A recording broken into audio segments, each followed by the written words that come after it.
Over 200,000 people, or about 1 in 7 prisoners in the United States, are serving life or virtual life sentences in 2019. And over 50,000 prisoners are serving life without a chance of parole, and in many cases from current to distant past, so many were locked up for a variety of crime. Although Arthur Barker was sentenced to serve a life sentence, it didn't last that long as much as we thought. Arthur Raymond Doc Barker was an American criminal, the son of Ma Barker and a member of Barker Karpus gang founded by his brother Fred Barker and Alvin Karpus. Barker was typically called on for violent actions while Fred and Karpus planned the gang crimes. He was arrested and convicted of kidnapping in 1935 and sent to Alcatraz Federal Penitentiary in 1936 as he was killed 3 years later while attempting to escape. Barker was described as one writer, a dimwit and a drunk, who was not much more than a brutal thug. However, fellow Alcatraz inmate Henry Young said that he was determined and ruthless and that once he started on anything, nothing could stop him but death. On August 25, 1921, Barker and 3 other men robbed a woman at a hospital construction site in Tulsa. The 3 men were surprised by the night watchman, Thomas Sherrill. Sherrill was fatally shot when 2 of the men shot at him while fleeing the scene. After Sherrill's family hired a private investigator, Barker and another man, Volney Curley Davis, who worked at the construction site and was friendly with the Barker family, were arrested for Sherrill's death. When he was sent to Alcatraz, and him and his other inmates tried to escape the rough, watery terrain by creating a moat, but unfortunately they were caught on the island. As a result, the guard shot him even though he had died during the recapture. Raymond Kwok Chung Chow was also named Shrimp Boy, is a Hong Kong-born felon with ties to the San Francisco Chinatown street gang and an organized crime syndicate, including an American branch of the Hong Kong-based triad Wo Hop To and Hop Sing Boys. In 2014, Chow, with 28 other defendants including former California State Senator Leland Yee, was also indicted for racketeering, money laundering, and a host of other alleged criminal activities. Leland Yee pleaded guilty to racketeering in 2015 in July for conspiring with his campaign fundraiser to defeat donation limits through the money laundering aspect. Despite initial press release, Chow was not indicted in any form of racketeering conspiracy with Leland Yee, as Chow was indicted in a racketeering conspiracy which alleged that he oversaw the criminal factions of the Geet Kong Tong. On January 8, 2016, Chow was then found guilty on all 162 charges, including 1 count of death. He was sentenced to life in prison without parole plus 20 years, and Chow wrote an autobiography entitled Shrimp Boy: A Life of Crime, Violence, and Redemption Inside the Chinatown Underworld, 2013. Albert Henry DeSalvo was an American killer, vile offender, and a suspected serial killer in Boston who was also known and confessed to being the Boston Strangler. And in 1967, DeSalvo was imprisoned for life for committing a series of harm. However, this killing confession that he had made had disputed, and debate continues to which crimes he actually committed. In July 2013, DNA was matched between a fluid found from Mary Sullivan, a victim of Albert, and DNA obtained from DeSalvo's nephew, linking DeSalvo to the killings of Sullivan and excluding 99.9% of the remaining population. Authorities exhumed DeSalvo's remains later after the month and confirmed the DNA match. Although many crimes he's committed, including breaking and entering, was noted, as well as the deaths, he was sentenced to lie in prison in 1967. In February of that year, he escaped with 2 fellow inmates from Bridgewater State Hospital, triggering a full-scale manhunt. A note was found on his bunk addressed to the superintendent. In it, DeSalvo stated that he escaped to focus attention on the conditions in the hospital and his own situation. 3 days after the escape, he called his lawyer to turn himself in. His lawyer then sent the police to rearrest him in Lynn, Massachusetts. Following the escape, he was transferred to a maximum security prison known at the time as Walpole,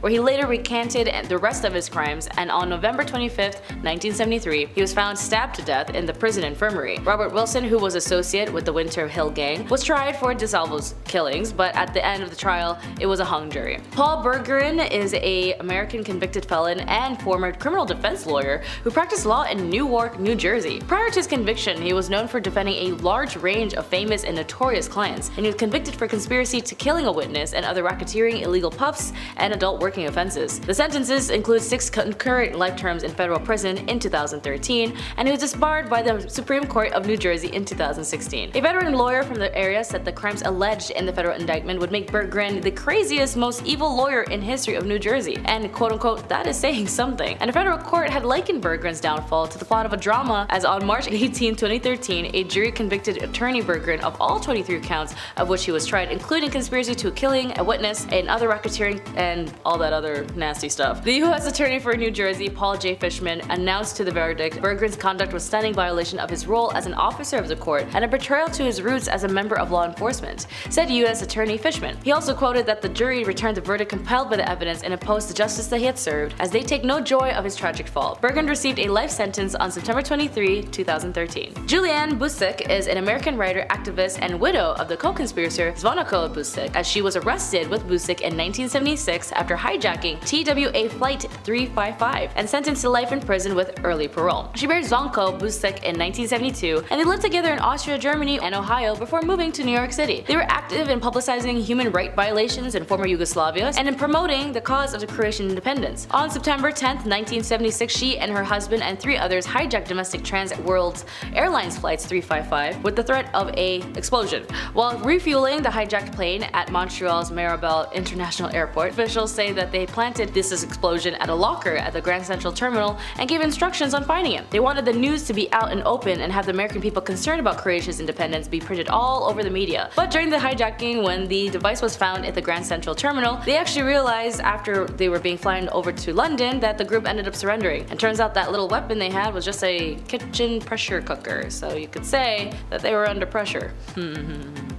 Ernest Burkhart was an American killer who participated in the Osage Indian deaths as a hitman for his uncle William King Hale's crime ring. He was convicted for the killing of William E. Smith in 1926 and was sentenced to life imprisonment. Burkhart was paroled in 1937 but was actually sent back to prison for burglarizing his former sister-in-law's house in 1940. After being paroled, Burkhart was pardoned by Oklahoma's Governor Henry Bellman in 1965 or around 1966 for his role in the Osage's death. Hale and his nephews Ernest and Byron Burkhart conspired to kill several Osage people for their head rights after Ernest married Molly Kyle, an Osage herself. Victims of Ernest included her sister's husband, housekeeper, and her cousin, and eventually she also experienced symptoms of poisoning and realized that he was also trying to get rid of her. So she moved away, divorced him, and her children inherited her estate. A warrant for Hale and Ernest's arrest was issued in January 4, 1926, but for the killings of Bill and Retta Smith. Ernest was apparently apprehended immediately, but Hale could not be found. According to David Gran, Hale later turned himself in wearing a perfectly dressed suit,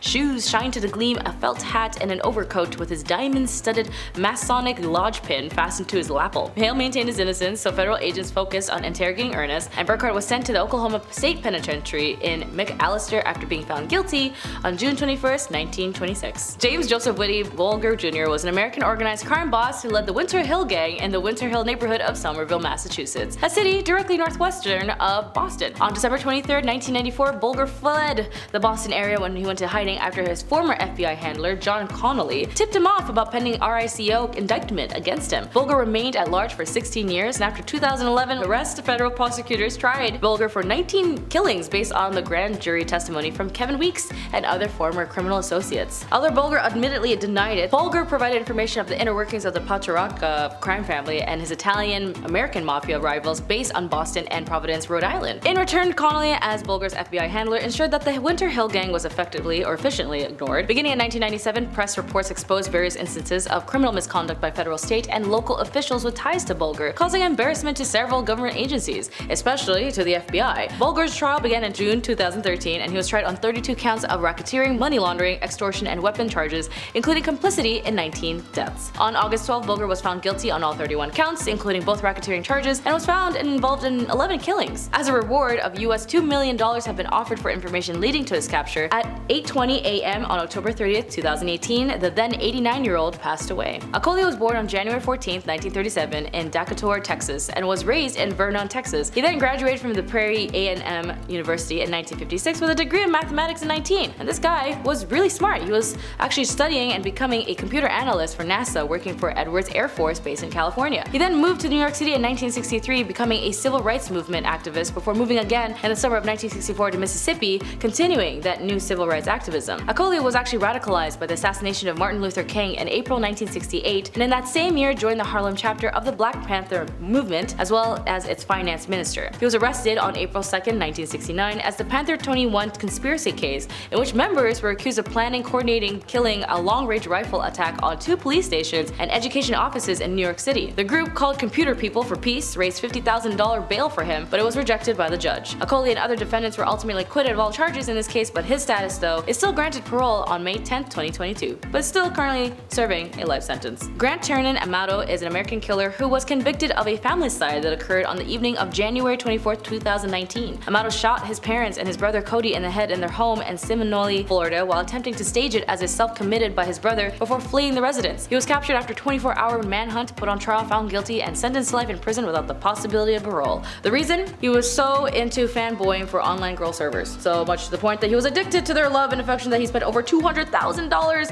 when he was already racking in so much debt and problems, lack of job, nor stability. His family was so desperate for him to get out of his obsession and addictions, they needed to get himself together or they were going to be cutting him off. And considering he was in deep into showing his online girlfriends so much love that he could afford it, to his family, to him, they also cut him off from his life. And so the nail in the head was taking Grant to rehab centers, and he couldn't take that. When he felt remorse, Amato responded with, "My family has been blaming me for months for ruining their lives, stealing and not following the rules of their home, so I might as well be blamed for this too." All for an online girlfriend. And finally, the nasty man for sure, a US Army non-commissioned officer named Clyde Lee Conrad, who from 1974 until his arrest on August 23, 1988, sold top secret classified information to the People's Republic of Hungary, including top secret NATO war plans. He was convicted for espionage and high treason in German court in 1990 and was sentenced to life imprisonment. Graduating from Sir McKinley High School in Sibrig, Ohio, he was a member of and letterman in both track and weaponry, and was also known as being quiet and a good student. According to court records, Conrad was introduced to the Hungarian Secret Service in 1975 by his supervisor in the 8th Infantry Division, former US Army Sergeant First Class Zoltan Zabau. Zabau, who was actually convicted in espionage in Austria in 1989, received a 10-month suspension sentence in exchange for assisting the investigation by identifying some of the documents Conrad sold to the Hungarians. It wasn't until he was convicted by the Koblenz State Court in June 6, 1990 of all charges and was sentenced to life imprisonment and fined 2 million marks in order to forfeit all profits from his activities. He died of a heart attack though at age 50 in prison in 1998, and all the Americans convicted of espionage, Conrad is actually one of the only 5 spies to be considered making $1 million for just spying, which is pretty intense throughout all the stuff throughout history. And speaking of history, that's all for today. Thank you for watching. Be sure to like and subscribe. I will see you in the next one. My name is Jess and I wish you all the best. Bye.